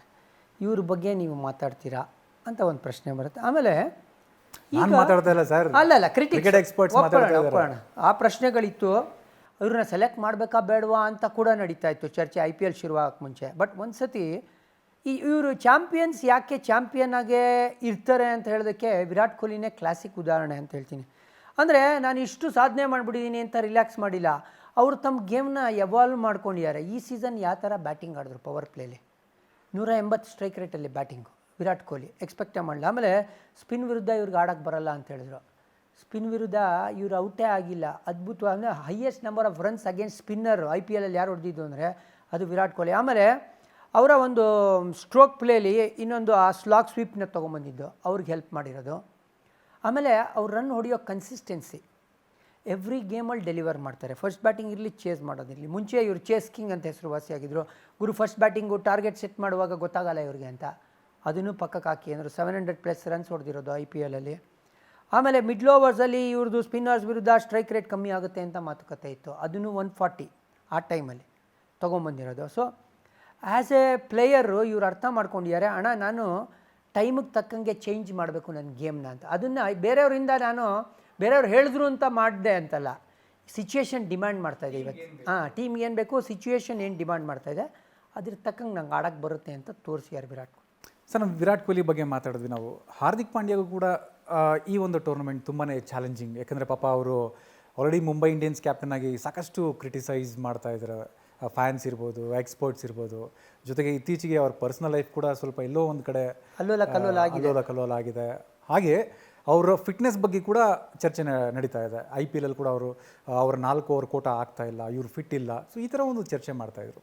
ಸೊ ಇಲ್ಲಿ ಹಾರ್ದಿಕ್ ಪಾಂಡ್ಯ ಸರ್ವೈವಲ್ ಆಗೋದಕ್ಕೆ ಇದೊಂದು ಒಳ್ಳೆಯ ಅವಕಾಶ ಅಂತ ಹೇಳ್ಬೋದು. ಯಾಕೆಂದರೆ ಆಲ್ರೆಡಿ ಶಿವಮ್ ದುಬೆ ಕೂಡ ಇದ್ದಾರೆ. ಹಾರ್ದಿಕ್ ಪಾಂಡ್ಯ ವೈಸ್ ಕ್ಯಾಪ್ಟನ್ ಮಾಡಿದ್ದಾರೆ ಅಂದರೆ ಏನು, ಎಲ್ಲ ಮ್ಯಾಚು ಆಡ್ತಾರೆ. ಟೀಮ್ ಮ್ಯಾನೇಜ್ಮೆಂಟು ಮತ್ತು ಸೆಲೆಕ್ಟರ್ಸ್ಗೆ ಈ ವ್ಯಕ್ತಿ ಮೇಲೆ ಭರವಸೆ ಇದೆ. ಇಲ್ಲ ಅಂದರೆ ಯಾರು ವೈಸ್ ಕ್ಯಾಪ್ಟನ್ಸಿ ಕೊಡೋಲ್ಲ. ವೈಸ್ ಕ್ಯಾಪ್ಟನ್ಸಿ ಕೊಡೋದು ಯಾರು ಹೇಳಿ, ಯಾರ್ದು ಸ್ಥಾನ ಪ್ಲೇಯಿಂಗ್ ಲೆವೆನಲ್ಲಿ ಗ್ಯಾರಂಟಿ ಗಟ್ಟಿ ಇರುತ್ತೋ ಅವ್ರಿಗೆ ಮಾತ್ರ ಕೊಡೋದು. ಸೊ ಅದೊಂದು ಕ್ಲಾರಿಟಿ ಇದೆ ನಮ್ಮ ಸೆಲೆಕ್ಟರ್ಸ್ಗೆ, ಟೀಮ್ ಮ್ಯಾನೇಜ್ಮೆಂಟ್ಗೆ. ಸೆಕೆಂಡ್ ಥಿಂಗು, ಬೆಸ್ಟ್ ಥಿಂಗ್ ಏನಾಗ್ತಾ ಇರೋದು ಹಾರ್ದಿಕ್ ಪಾಂಡ್ಯಾಗ ಲೈಫಲ್ಲಿ ಅಂದರೆ ಈ T20 ವರ್ಲ್ಡ್ ಕಪ್ ಬಂದಿರೋದು ಅಂತ ಹೇಳ್ತೀನಿ. ಯಾಕಂದರೆ ಎಲ್ಲ ಬ್ಯಾಡ್ ಥಿಂಗ್ಸು, ನೆಗೆಟಿವ್ ಥಿಂಗ್ಸಿಂದ ಮೈಂಡ್ ತೆಗಿಬೇಕು ಅಂದರೆ ನೀವೆಲ್ಲಾದರೂ ಒಂದು ಕಡೆ ಪ್ರೊಡಕ್ಟಿವ್ ಆಗಿ ಆಕ್ಯುಪೈ ಆಗಬೇಕು. ಅಂದರೆ ಪಾಸಿಟಿವ್ ಆಗಿ ಯೋಚನೆ ಮಾಡಬೇಕು. ಇವಾಗ ನಾನು ಇಂಡಿಯಾಗೆ ಏನು ಮಾಡ್ಬೋದು, ಹೇಗೆ ನಾನು ಬೆಸ್ಟ್ ತೊಗೊಂಬರ್ಬೇಕು ಅಂತ ಯೋಚನೆ ಮಾಡೋಕ್ಕೆ ಇದು ಬ್ಲೆಸ್ಸಿಂಗ್ ಇನ್ ಡಿಸ್ಗೈಸ್ ಆಗ್ತಾಯಿದೆ ಹಾರ್ದಿಕ್ ಪಾಂಡ್ಯಗೆ ಅಂತ ನಾನು ಹೇಳ್ತೀನಿ. ಇನ್ಫ್ಯಾಕ್ಟು ನೀವೇ ಹೇಳಿದ್ರಿ, ಅವರು as captain of Mumbai Indians ಮುಂಬೈಯಲ್ಲಿ ಬಂದಾಗ ಅವ್ರಿಗೆ ಬೂ ಮಾಡ್ತಾಯಿದ್ರು. ಬಟ್ ನೀವು ಗಮನಿಸಿದ್ರೆ ಇಂಡಿಯಾ ವರ್ಸಸ್ ಬಾಂಗ್ಲಾದೇಶ್ ಆ ಪ್ರಾಕ್ಟೀಸ್ ಗೇಮಲ್ಲಿ ಹಾರ್ದಿಕ್ ಅಂತ ಚಿಯರ್ ಮಾಡ್ತಾರೆ. ಇದು ಪಾಸಿಟಿವ್ ವೈಬ್ಸ್ನ ತರುತ್ತೆ, ಅವ್ರಿಗೆ ಇಲ್ಲಿಗೆ ಬಿಲಾಂಗ್ ಆಗೋದು. ಆಮೇಲೆ ಅವ್ರ ಬ್ಯಾಟಿಂಗ್ ನೀವು ಅಬ್ಸರ್ವ್ ಮಾಡಿದ್ರೆ ಯಾವ ಥರ ಆಡಿದ್ರು ಬ್ಯಾಟಿಂಗು, ಆ ಒಂದು ಏನು ಹೇಳ್ತೀರಾ ಪರ್ಸ್ನಲ್ ಲೈಫ್ ಟರ್ಬ್ಯುಲೆನ್ಸ್ ಇರ್ಬೋದು ಅಥವಾ ಬ್ಯಾಟ್ ಪರ್ಫಾರ್ಮೆನ್ಸ್ ಮುಂಬೈ ಇಂಡಿಯನ್ಸ್ಗಾಗಿದ್ದು ಅದನ್ನೆಲ್ಲ ಅಳಿಸ್ಬಿಟ್ಟಿದ್ದಾರೆ ಅಂತ ಕ್ಲಿಯರ್ ಆಗಿ ಗೊತ್ತಾಗುತ್ತೆ. ಅವರೊಂದು ಪ್ರೆಸ್ ಕಾನ್ಫರೆನ್ಸಲ್ಲಿ ಒಂದು ಮಾತು ಹೇಳಿದ್ರು ಅವರು, ನಾನು ಸಕ್ಸಸ್ ಬಂದರೆ ಹಿಗ್ಗಲ್ಲ, ಅದೇ ರೀತಿ ನನ್ನ ಫ್ಯಾಮಿಲಿ ಅಂದರೆ ನನ್ನ ಪರ್ಸ್ನಲ್ ಲೈಫಲ್ಲಿ ಏನಾದರೂ ನಮಗೆ ಸೆಟ್ ಬ್ಯಾಕ್ ಆದರೆ ನಾನು ಕುಗ್ಗಲ್ಲ ಅನ್ನೋ ಥರ ಒಂದು ಮಾತು ಹೇಳಿದ್ದಾರೆ. ಅಂದರೆ ಇಲ್ಲಿ ನೋಡಿದ್ರೆ ಗೊತ್ತಾಗುತ್ತೆ ಹಾರ್ದಿಕ್ ಪಾಂಡ್ಯ ಎಷ್ಟು ಕಾನ್ಫಿಡೆಂಟ್ ಆಗಿದ್ದಾರೆ ಅಂತ. ಅಲ್ಲ, ಅವರು ಯಾವತ್ತೂ ಬಿಲೋ ಕಾನ್ಫಿಡೆನ್ಸ್ ಅಂತ ಕಾಣಿಸೋದೇ ಇಲ್ಲ. ನೀವು ಅವ್ರ ಗ್ರೌಂಡಲ್ಲಿ ಬರೋದೆಲ್ಲ ಹಣ ನಂದೇ ಇದು, ನಾನೇ ಓನರು, ಆ ಥರ ಅವ್ರ ಬಾಡಿ ಲ್ಯಾಂಗ್ವೇಜ್ ಆ ಥರ ಇತ್ತು. ಬಟ್ ಒಂದೊಂದು ಸತಿ ಅನಿಸ್ತಾ ಇತ್ತು ಅವ್ರ ಬ್ಯಾಟಿಂದ ರನ್ಸ್ ಬರ್ದೇ ಇದ್ದಾಗ, ಎಲ್ಲ ಮ್ಯಾಚ್ಗಳು ಸೋಲ್ತಾ ಇದ್ದಾಗ ಏನಪ್ಪ ಇವ್ರು ಫೇಕ್ ಮಾಡ್ತಾ ಇದ್ದಾರಾ, ಸುಳ್ಳಾಗಿ ಈ ಥರ ಒಂದು ಏನು ಹೇಳ್ತೀರಾ ಮುಖ ತೋರಿಸ್ತಾ ಇದ್ದಾರಾ ಅಂತ. ಬಟ್ ಅದೆಲ್ಲ ಆಗೋದ ಕತೆ. ಈಗ ಇಂಡಿಯಾಗೆ ಈಗ ಆ ಕ್ಯಾಪ್ಟನ್ಸಿ ಪ್ರೆಷರ್ ಅನ್ನೋದು ಇಲ್ವೇ ಇಲ್ಲ. ಆಮೇಲೆ ಅಲ್ಲಿ ಬೂ ಮಾಡ್ತಾ ಇದ್ದಾರೆ ಅಂದರೆ ಇಲ್ಲಿ ಪ್ರತಿಯೊಬ್ಬರು ಚಿಯರ್ ಮಾಡ್ತಾರೆ ಹಾರ್ದಿಕ್ ಪಾಂಡ್ಯಗೆ. IPL ಆಡಬೇಕಾದ್ರೆ ಬೇರೆ, ಇಂಡಿಯಾಗೆ ಆಡಬೇಕಾದ್ರೆ 100% ಡೌಟೇ ಇಲ್ಲ. ಇವಾಗ ಅವರು ಇಂಡಿಯನ್ ಪ್ಲೇಯರ್, ಆಮೇಲೆ ಇಂಡಿಯನ್ ವೈಸ್ ಕ್ಯಾಪ್ಟನ್ ಕೂಡ. ಸೊ ಹಾಗಾಗಿ ಏನು ತೊಂದರೆ ಇಲ್ಲ, you can expect the best Hardik ಅವರಿಂದ. ಸೊ ಅಂದರೆ ಶಿವಮ್ ದುಬೆ ಅವರಿಂದ ಇವ್ರಿಗೆ ಏನು ಕಾಂಪಿಟೇಷನ್ ಇಲ್ಲ. ಅಲ್ಲ, ಇಬ್ಬರದು 2 ಡಿಫರೆಂಟ್ ರೋಲ್ ಅಂತ. ಯಾಕಂದರೆ ಈಗ ಎರಡೇ ಫಾಸ್ಟ್ ಬೌಲರ್ ಆಡಿಸ್ದೆ ಅಂದರೆ Hardik Pandya will be my 3rd fast bowler. Shivam ದುಬೆನ ನಾನು 3rd ಫಾಸ್ಟ್ ಬೌಲರ್ ಅಂತ ಇನ್ನೂ ಕ್ಯಾಟಗರೈಸ್ ಮಾಡೋಕ್ಕಾಗಲ್ಲ. ಹೌದು, ಪ್ರಾಕ್ಟೀಸ್ ಗೇಮಲ್ಲಿ 2 ವಿಕೆಟ್ ತೊಗೊಂಡಿರ್ಬೋದು ಅವರು. ಬಟ್ ಹಾರ್ದಿಕ್ ಇರೋ ಸ್ಪೀಡು, ಹಾರ್ದಿಕ್ ಇರೋ ಅಂಥ ಒಂದು ಸ್ಕಿಲ್ ಸೆಟ್ಟು ಶಿವಮ್ ದುಬೆ ಬೌಲಿಂಗಲ್ಲಿ ಇನ್ನೂ ಬಂದಿಲ್ಲ. ಶಿವಮ್ ದುಬೆನ ಟೀಮಲ್ಲಿ ಇಟ್ಕೊಂಡಿರೋ ಕಾರಣ ಏನು ಅಂದರೆ ಸ್ಪಿನ್ನರ್ಸ್ಗಳನ್ನ ಧ್ವಂಸ ಮಾಡಿ ಅಂತ. ವೆಸ್ಟ್ ಇಂಡೀಸ್ ಸರಿ ಸೂಟ್ ಆಗ್ತಾರೆ ಸೊ ಇವರು ಅವರಿಗೆ ಕಾಂಪಿಟೇಷನ್ ಅಲ್ಲ. ಸೊ ಅಂದರೆ ಹಾರ್ದಿಕ್ ಪಾಂಡ್ಯ ನಿಮ್ಮ ಪ್ರಕಾರ 3rd ಸೀಮರ್ ಆಗಿ ಫಿಕ್ಸ್ ಇಂಡಿಯನ್ ಟೀಮ್ 100%. ಅಂದರೆ ಇದರಲ್ಲಿ USL ಮೇ ಬಿ 4th ಸೀಮರ್ ಆಗ್ಬೋದು ಅವರು, ಬಿಕಾಸ್ ಕಂಡೀಷನ್ಸ್ ಆ ಥರ ಇದೆ. ಫಾಸ್ಟ್ ಬೌಲರ್ಗೆ ಹೆಲ್ಪ್ ಇದ್ದಂಗೆ ಕಾಣ್ತಾ ಇದೆ. So may be 4th fast bowler ಆಗ್ತಾರೆ ಅವರು. ಸೊ ಈಗ ನಮ್ಮ ಟೀಮಲ್ಲಿ ರಿಂಕು ಸಿಂಗ್ ಇಲ್ಲ, ಯಾರು ಫಿನಿಷರ್ ರೋಲ್ ಯಾರಿಗೆ, ಈ ಥರ ಜವಾಬ್ದಾರಿ ಯಾರು ಕೊಡು ಅಂದರೆ ಏನು ಗೊತ್ತಾ, ಈಗ ಫಿನಿಷರ್ ಅಂದರೆ ನಂಬರ್ 6, 7 ಬರೋನೇ ಫಿನಿಷರ್ ಅಂತಲ್ಲ. ಅವತ್ತಿನ ದಿವಸ ಯಾರು ಸಖತ್ತಾಗಿ batting, for example Rohit Sharma ಚೆನ್ನಾಗಿ ಆಡ್ತಾರೆ, ಅವರು ಕಡೆ ತನಕ ಲಾಸ್ಟ್ ರನ್ ತನಕ ಅಥವಾ ಲಾಸ್ಟ್ ಬಾಲ್ ತನಕ ಆಡಬೇಕಾಗತ್ತೆ. ವಿರಾಟ್ ಕೊಹ್ಲಿ ಚೆನ್ನಾಗಿ ಆಡ್ತಾರೆ, ಅವ್ರು ಆ ಕೆಲಸ ಮಾಡಬೇಕಾಗತ್ತೆ. ಪಂತ್ ಆ ಕೇಪಬಿಲಿಟಿ ಇದೆ, ಸೂರ್ಯಕುಮಾರ್ ಯಾದವ್ ಆ ಕೇಪಬಿಲಿಟಿ ಇದೆ, ಹಾರ್ದಿಕ್ ಪಾಂಡ್ಯ ಆಗಿದೆ, ಶಿವಮ್ ದುಬೆಗಿದೆ, ಧ್ವಂಸ ಮಾಡಿರೋದು ನೋಡಿ, ಜಡೇಜಾ ಆ ವ್ಯಕ್ತಿ ಕೂಡ ಆ ಕೆಲಸ ಮಾಡಿದ್ದಾರೆ. ಸೊ ಹಾಗಾಗಿ ಅದೇನಂತ ಚಾಲೆಂಜ್ ಆಗಬಾರ್ದು ಅಂತ ನನಗೆ ಅನಿಸ್ತಾ ಇದೆಯಪ್ಪ. ಸೊ ನಮ್ಮದೇನು ಬ್ಯಾಟಿಂಗ್ ಡೆಪ್ತ್ ಬಗ್ಗೆ ಮಾತಾಡೋದಾದರೆ ನಾವು ಬೇರೆ ಟೀಮ್ಸ್ ನೋಡಿದಾಗ ಕಂಪೇರ್ ಮಾಡಿದಾಗ ಬೇರೆ ಟೀಮ್ಗಳಲ್ಲಿ ನಂಬರ್ 10 ನಂಬರ್ 11ವರೆಗೂ ಬ್ಯಾಟಿಂಗ್ ಇರುತ್ತೆ. ನಮ್ಮದು ಎಲ್ಲೋ ಒಂದು ಕಡೆ ಸ್ವಲ್ಪ ಬ್ಯಾಟಿಂಗಲ್ಲಿ ಆ ಕಡೆ ಈ ಕಡೆ ಅಂತ ಅನಿಸುತ್ತಾ? ಅಲ್ಲ, ಅದಕ್ಕೆ ಕಾರಣ ಏನು ಗೊತ್ತಾ ಗಂಗಾಧರ್ ಅವರೇ, ನಮ್ಮ ಟಾಪ್ ಆರ್ಡರ್ ಬ್ಯಾಟ್ರಿಗಳು ಯಾರು ಬೌಲಿಂಗ್ ಮಾಡಲ್ಲ. ರೋಹಿತ್ ಶರ್ಮಾ ಬೌಲಿಂಗ್ ಮಾಡಲ್ಲ, ವಿರಾಟ್ ಕೊಹ್ಲಿ ಬೌಲಿಂಗ್ ಮಾಡಲ್ಲ, ರಿಷಬ್ ಪಂತ್ ಕೀಪರು, ಸೂರ್ಯಕುಮಾರ್ ಯಾದವ್ ಬೌಲಿಂಗ್ ಮಾಡಲ್ಲ. ಸೊ ಇದೆಲ್ಲ ಲೆಕ್ಕಾಚಾರ ಹಾಕಿದ್ರೆ ನನಗೆ ಬೌಲರ್ ಬೇಕಾಗುತ್ತೆ, ಜೆನ್ಯೂನ್ ಬೌಲರ್. ಅದಕ್ಕೋಸ್ಕರ ಬುಮ್ರಾ, ಸಿರಾಜು, ಹರ್ಷದೀಪ್ 3 ಜನ ಬ್ಯಾಟಿಂಗ್ ಇಲ್ಲ. ಸೊ 8 ಅಂತ ಇಟ್ಕೊಳ್ಳೋಣ. 8ನೇವ್ರು ಯಾರು? ಕುಲ್ದೀಪ್ ಯಾದವ್ ಆಗ್ತಾರೆ. ಅವ್ರನ್ನ ಯಾವುದೇ ಪಿಚ್ಚಲ್ಲಾದರೂ ಕೂಡ ಬಿಡೋಕ್ಕಾಗಲ್ಲ. ಆ ವ್ಯಕ್ತಿ ನಿಮ್ಮ ಮಿಡ್ಲ್ ಓವರ್ಸಲ್ಲಿ ವಿಕೆಟ್ ತೆಗೆಯೋ ತಾಕತ್ತಿರೋಂಥ ಬೌಲರು. ಸೊ ಇವ್ರು ನಿಮ್ಮ ನಂಬರ್ 8 ಅಂದರೆ ನನ್ನ ಬ್ಯಾಟಿಂಗ್ ನಂಬರ್ 7ಗೆ ರಿಸ್ಟ್ರಿಕ್ಟ್ ಆಗೋಯ್ತು. ಬೇರೆ ಟೀಮ್ಗಳಲ್ಲಿ ಕುಷನ್, ಉದಾಹರಣೆಗೆ ಹೇಳಬೇಕು ಅಂತ ಹೇಳಿದ್ರೆ ನ್ಯೂಜಿಲೆಂಡ್ ಟೀಮು, ಅವರಲ್ಲಿ ಬರೀ 3 ಜನ ಬ್ಯಾಟರ್ಸು ಬೌಲಿಂಗ್ ಮಾಡದೇ ಇರೋದು. ಕೆನ್ ವಿಲಿಯಮ್ಸನ್, ಫಿನ್ ಆ್ಯಲನ್, ಆಮೇಲೆ ಡೆವೆನ್ ಕಾನ್ವೆ ಬಿಟ್ಟರೆ ಇನ್ನೆಲ್ಲ ಬ್ಯಾಟ್ಸ್ಮನ್ಗಳು ಬೌಲಿಂಗ್ ಮಾಡ್ತಾರೆ. ಡ್ಯಾರೆಲ್ ಮಿಚೆಲ್ ಬೌಲಿಂಗ್ ಮಾಡ್ತಾರೆ, ಜಿಮ್ಮಿ ನಿಶಮ್ ಬೌಲಿಂಗ್ ಮಾಡ್ತಾರೆ, ಬ್ರೇಸ್ವೆಲ್ ಬೌಲಿಂಗ್ ಮಾಡ್ತಾರೆ. ಸೇಮ್ ಆಸ್ಟ್ರೇಲಿಯಾದಲ್ಲೂ ಅದೇ ರೀತಿ ಅಲ್ಲ, ಬಟ್ ಎಲ್ರಿಗಿಂತ ಜಾಸ್ತಿ ಆಪ್ಷನ್ ಇರೋದು ನ್ಯೂಜಿಲೆಂಡ್ ಹತ್ರ. 7 ಆಲ್ರೌಂಡರ್ಸ್ ಇಟ್ಕೊಂಡು ಬಂದಿರೋ ಅಂಥ ಒಂದು ಟೀಮು. ಆ ಕುಷನ್ ನಮ್ಮ ಹತ್ರ ಇಲ್ಲ. ಬಟ್ ನಮ್ಮ ಹತ್ರ ಮಾಡೋ ಕೆಲಸ ಕರೆಕ್ಟಾಗಿ ಮಾಡೋವಂಥ ವ್ಯಕ್ತಿಗಳು, ಅಂದರೆ ಫಾಸ್ಟ್ ಬೌಲಿಂಗ್ ಅಂದಾಗ ಬುಮ್ರಾ ಬಿಟ್ಟರೆ ಬೇರೆ ಇಲ್ಲ. ಇಡೀ ಜಗತ್ತಲ್ಲೇ ನಂಬರ್ 1 ಬೌಲರ್ ಅಂತ ಹೇಳ್ಬೋದು. ಹರ್ಷದೀಪ್ ಚೆನ್ನಾಗಿ ಮಾಡ್ತೀನಿ, ವರ್ಲ್ಡ್ ಕಪ್ಪಲ್ಲಿ ಭರವಸೆ ಇಡ್ಬೋದು ಅಂತ ತೋರಿಸ್ಕೊಟ್ಟಿದ್ದಾರೆ ಪ್ರಾಕ್ಟೀಸ್ ಗೇಮಲ್ಲಿ. ಸಿರಾಜು ಇತ್ತೀಚೆಗೆ ಸಖತ್ ಎನರ್ಜಿಲಿ ಬೌಲಿಂಗ್ ಮಾಡ್ತಾರೆ, ಒಳ್ಳೆ ಲಯನ ಕಂಡ್ಕೊಂಡಿದ್ದಾರೆ.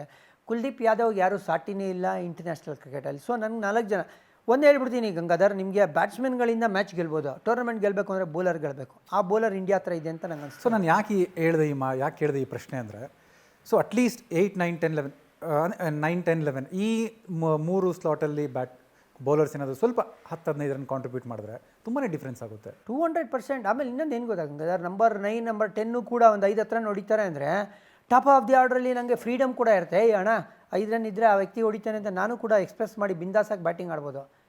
ನಾವು ಪ್ರಾಬ್ಲಿ ಲಾಸ್ಟ್ 2-3 ವರ್ಲ್ಡ್ ಕಪ್ಸಲ್ಲಿ ಯಾಕೆ ಎಡವಿದ್ದೀವಿ, ಯಾಕೆ ಅಚೀವ್ ಮಾಡಿಲ್ಲ, ಯಾಕೆ ಟ್ರೋಫಿ ಗೆದ್ದಿಲ್ಲ ಅಂದರೆ ಈ ಕ್ರೂಷಿಯಲ್ ಗೇಮ್ ಅಂತ ಬಂದಾಗ ಸ್ವಲ್ಪ ಸೇಫ್ಟಿ ಆಪ್ಷನ್ನ ಯೂಸ್ ಮಾಡ್ತಾಯಿದ್ವಿ. ಅಂದರೆ ನೋಡ್ಕೊಂಡು ಆಡೋಣ ಅನ್ನೋ ಒಂದು ಅಪ್ರೋಚ್. ಪ್ರಾಬ್ಲಿ ಈ ವರ್ಲ್ಡ್ ಕಪ್ಪಲ್ಲಿ ಆ ಅಪ್ರೋಚ್ನೇ ಚೇಂಜ್ ಮಾಡಬೇಕಾಗಿದೆ ಟೀಮ್ ಇಂಡಿಯಾ.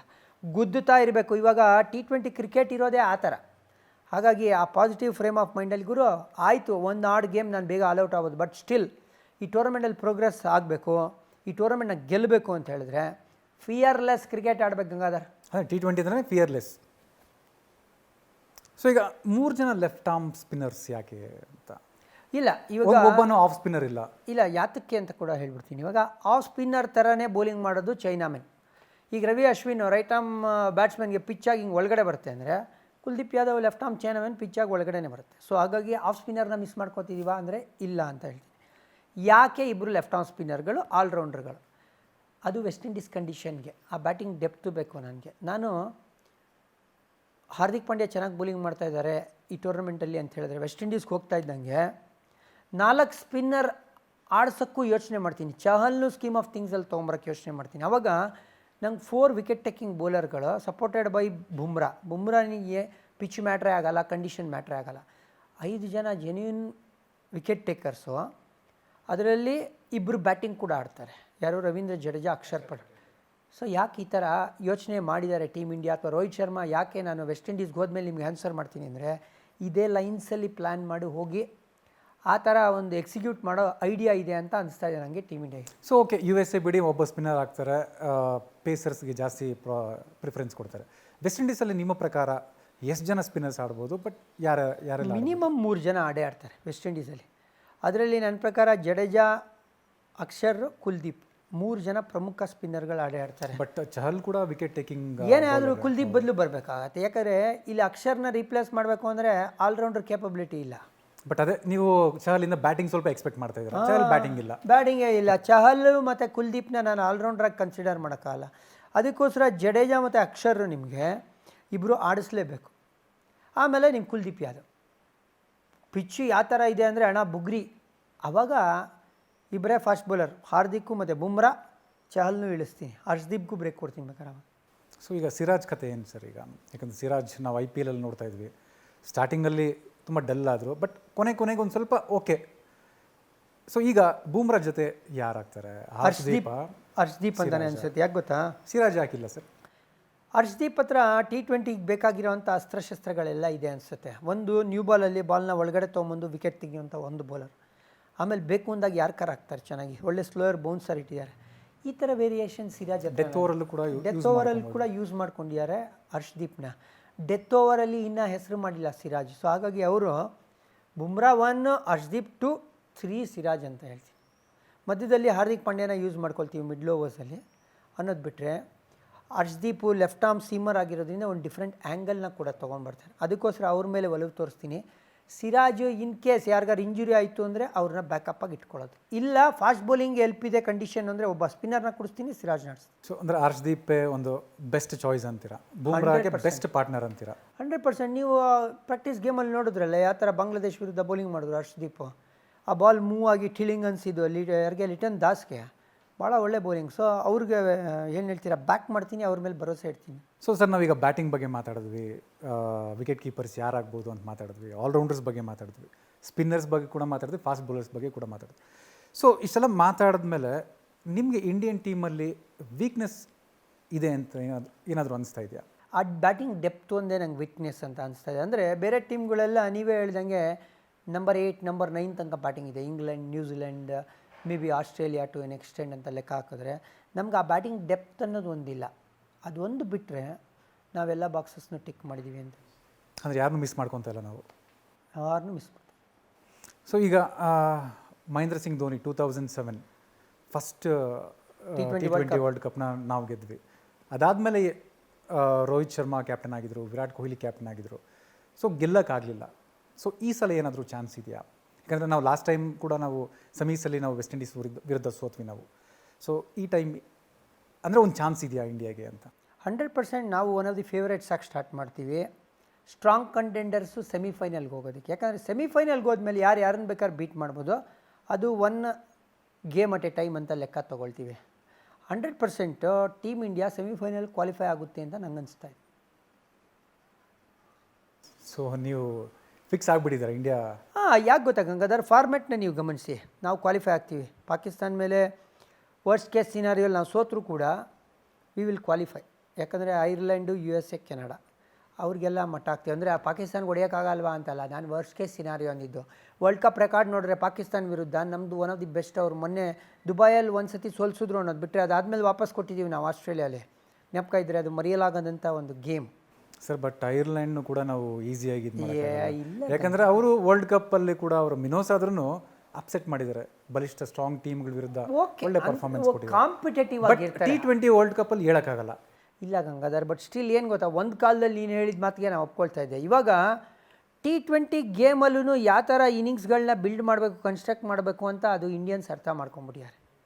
ಗೊತ್ತಾಯ್ತಾ? ಯಾರೋ ಒಬ್ಬರು ಅಸೋಸಿಯೇಟ್ ನೇಷನ್ ಬಂದು ಒಂದು ದಿವಸ ಹೊಡೆದ್ಬಿಡ್ತಾರೆ ಇಂಡಿಯಾಗೆ, ನಾನು ಒಪ್ಕೊಳ್ಳಲ್ಲ. ತರೋ ಪ್ರೊಫೆಷ್ನಲ್ಸು ನಮ್ಮವರು. 1 to 11 ಎಲ್ಲ ಪಳಗಿರೋ ಅಂಥ ಕೈಗಳು, ಯಾರೂ ಹೊಸಬ್ರು ಅಲ್ವೇ ಅಲ್ಲ. ಹಾಗಾಗಿ ಆ ಅಪ್ಸೆಟ್ನ ನಾನು ನೋಡ್ತಾನೆ ಇಲ್ಲ. 99.99% ಅಂದರೆ 0.01% ಕೊಡ್ತಾಯಿನಿ ಐರ್ಲೆಂಡ್ಗೆ, USA ಅಥವಾ ಕೆನಡಾಗೆ. ಅಂದರೆ ಅಂಟಿಲ್ ಆ್ಯಂಡ್ ಅನ್ಲೆಸ್ ಏನೋ ಧಾರಾಕಾರ ಮಳೆ ಬಂದು 5 ಓವರ್ ಮ್ಯಾಚ್ ಆಯಿತು, ಆವಾಗ ನೀನೇನೋ ಒಂಥರ ಈ ಫುಟ್ಬಾಲಲ್ಲಿ ಪೆನಾಲ್ಟಿ ಶೂಟೌಟ್ ಅಂತಾರಲ್ಲ ಆ ಥರ ಕೇಸ್ ಆಗೋದು ಬಿಟ್ಟರೆ, ಇನ್ನು ನಾರ್ಮಲ್ ಎಲ್ಲ ಆಲ್ ಥಿಂಗ್ಸ್ ಬೀಯಿಂಗ್ ನಾರ್ಮಲ್ ಅಂತ ಮಾತಾಡ್ತಾರಲ್ಲ, 20 ಓವರ್ ಗೇಮ್ ಆಯಿತು ಅಂದರೆ India should easily qualify for super 8. ಆಮೇಲೆ ಸೂಪರ್ 8ಅಲ್ಲಿ ಟಾಪ್ 2 ಟೀಮ್ ಆಗಿ ಬರ್ತಾರೆ ಇಂಡಿಯಾ, ಅದರಲ್ಲೂ ಏನೂ ಡೌಟ್ ಇಲ್ಲ ನನ್ನ ಪ್ರಕಾರ. ಅದಕ್ಕೆ ಹೇಳ್ತಾ ಇರೋದು ಸೆಮಿಫೈನಲ್ಸ್ ತಲುಪ್ತಾರೆ. ಸೊ ನಿಮ್ಮ ಪ್ರಕಾರ ಒಂದು ಟಾಪ್ 4 ಟೀಮ್ಸ್ ಸೆಮಿಫೈನಲ್ಸ್ಗೆ ಯಾವ ಟೀಮ್ಸ್ ಅಂತ ಹೇಳ್ಬೋದಾ? ಇಂಗ್ಲೆಂಡು ಚೆನ್ನಾಗಿದೆ. ಆಸ್ಟ್ರೇಲಿಯಾ ವರ್ಲ್ಡ್ ಕಪ್ ಅಂತ ಬಂದಾಗ ಅವ್ರು ಮರೆಯೋಕ್ಕಾಗಲ್ಲ. ಇಂಡಿಯಾ ಇದ್ದೇ ಇರೋದು ಫ್ರೀಲಿ. 4th ಟೀಮು ನಾನು ನ್ಯೂಜಿಲೆಂಡ್ ಅಥವಾ ವೆಸ್ಟ್ ಇಂಡೀಸ್ ನೋಡ್ತಾರೆ. West Indies being home team ಅವರಿಗೆ ಕಂಡೀಷನ್ ಫೆಮಿಲಿಯಾರಿಟಿ ಇರೋದ್ರಿಂದ ಅವ್ರು ಸ್ಟ್ರಾಂಗ್ ಕಂಟೆಂಡರ್ಸ್ ಆಗ್ತಾರೆ. ನ್ಯೂಜಿಲೆಂಡ್ ಯಾಕೆ ಹೇಳ್ತಾ ಇದ್ದೀನಿ ಅಂದರೆ, ವರ್ಲ್ಡ್ ಕಪ್ ಅಂತ ಬಂದಾಗ ಯಾರು ಇವ್ರಿಗೆ ಏನು ಹೇಳ್ತೀರಾ ಚಾನ್ಸೇ ಕೊಡಲ್ಲ. ಇವರು ಅಂಡರ್ ಡಾಗ್ಸ್ ಆಗಿ ಯಾವಾಗಲೂ ಅಬೋ ದ ವೆಯ್ಟ್ ಪಂಚ್ ಮಾಡೋವಂಥ ಒಂದು ಟೀಮ್. ಆಮೇಲೆ ಅವ್ರ ಕಾಂಬಿನೇಷನ್ ನೀವು ನೋಡಿದ್ರೆ ಸಿಕ್ಕಾಪಟ್ಟೆ ಬೌಲಿಂಗ್ ಆಪ್ಷನ್ನು, ಬ್ಯಾಟಿಂಗ್ ಡೆಪ್ತು ಎಲ್ಲ ಇದೆ. ಅದಕ್ಕೋಸ್ಕರನೇ ಇವರು ಸ್ಟ್ರಾಂಗ್ ಕಂಟೆಂಡರ್. ಪಾಕಿಸ್ತಾನ ನನಗೆ ಅಷ್ಟೊಂದು ಕನ್ವಿನ್ಸಿಂಗ್ ಆಗ್ತಾಯಿದೆ. ಸೌತ್ ಆಫ್ರಿಕಾ ಕೂಡ ಇತ್ತೀಚಿನ ದಿನಗಳಲ್ಲಿ ಧಮಾಕ ಮಾಡಿಲ್ಲ. ಆಮೇಲೆ ವರ್ಲ್ಡ್ ಕಪ್ ಅನ್ನೋ ವೇದಿಕೆ ಬಂದಾಗ ಯಾವತ್ತೂ ಸೌತ್ ಆಫ್ರಿಕಾ ಥ್ರೆಟ್ ಆಗಿಲ್ಲ. ಶ್ರೀಲಂಕಾ ಒಂದು ಸ್ವಲ್ಪ ಟರ್ಬ್ಯುಲೆನ್ಸ್ ಇದೆ, ಅಲ್ಲಿ ಅವ್ರ ಹತ್ರ ಬೌಲಿಂಗ್ ಇದೆ, ಬ್ಯಾಟಿಂಗ್ ಅಷ್ಟು ಸ್ಟ್ರಾಂಗ್ ಆಗಿ ಕಾಣ್ತಾ ಇಲ್ಲ. ಅಫ್ಘಾನಿಸ್ತಾನ್ ಬೌಲಿಂಗ್ ಅಗೇನ್, ಅವರಲ್ಲಿ ಒಳ್ಳೆ ಕ್ವಾಲಿಟಿ 4 ಜನ ಸ್ಪಿನ್ನರ್ಸ್ ಇದ್ದಾರೆ. ವೆಸ್ಟ್ ಇಂಡೀಸ್ ಕಂಡೀಷನ್ಗೆ ಬೇಕಾಗಿರೋ 4 ಜನ ಸ್ಪಿನ್ನರ್ಸ್ ಇದ್ದಾರೆ. ರಾಶೀದ್, ನಬಿ, ಮುಜೀಬು, ನೂರು, 4 ಜನ ಕ್ವಾಲಿಟಿ ಸ್ಪಿನ್ನರ್ಗಳಿದ್ದಾರೆ. ಬಟ್ ಅವ್ರ ಹತ್ರನೂ ಬ್ಯಾಟಿಂಗ್ ಪವರ್ ಇಲ್ಲ. ಅದಕ್ಕೋಸ್ಕರ ಈ 4 ಅಥವಾ 5 ಜನ ಚೂಸ್ ಮಾಡಿರೋದು. ಸರ್ ನಾವು 2023 ODI ವರ್ಲ್ಡ್ ಕಪ್ ಫೈನಲ್ಸ್ ಹೋದ್ವಿ ನಾವು. ಬಟ್ ನಾಕೌಟ್ ಸ್ಟೇಜ್ಗಳಿಗೆ ಬಂದಾಗ ಇಂಡಿಯಾ ಪದೇ ಪದೇ ಪದೇ ಇಡುತ್ತಾನೆ ಇದೆ. ಯಾಕೆ ಈ ನಾಕೌಟ್ ಫೋಬಿಯಾ? ಇಲ್ಲ, ಕರೆಕ್ಟ್ ನೀವು ಹೇಳ್ತಾ ಇರೋದು. ಅದನ್ನು ನಾವು ಒಂದು ಸ್ವಲ್ಪ ಯೋಚನೆ ಮಾಡಬೇಕು. ಯಾಕೆ ನಾಕೌಟ್ ಗೇಮ್ ಅಂತ ಬಂದಾಗ ಆ ಗೇಮಲ್ಲಿ ನೀವು ಅಬ್ಸರ್ವ್ ಮಾಡಿದ್ರೆ ಫಿಯರ್ಲೆಸ್ ಕ್ರಿಕೆಟ್ ಆಡಲಿಲ್ಲ ನಾವು. ಅಲ್ಲೂ ಒಂಥರ ಯಾವ ಥರ ಡಾಮಿನೇಟ್ ಮಾಡ್ಕೊಂಡು 10ಕ್ಕೆ 10 ಪಂದ್ಯ ಗೆದ್ದು ಬಂದ್ವಲ್ಲ, ಅದು 11ನೇ ಪಂದ್ಯ ನಾವು ಸ್ವಲ್ಪ ಬ್ಯಾಕ್ ಫುಟಲ್ಲಿ ಕಾಣಿಸಿದ್ವಿ.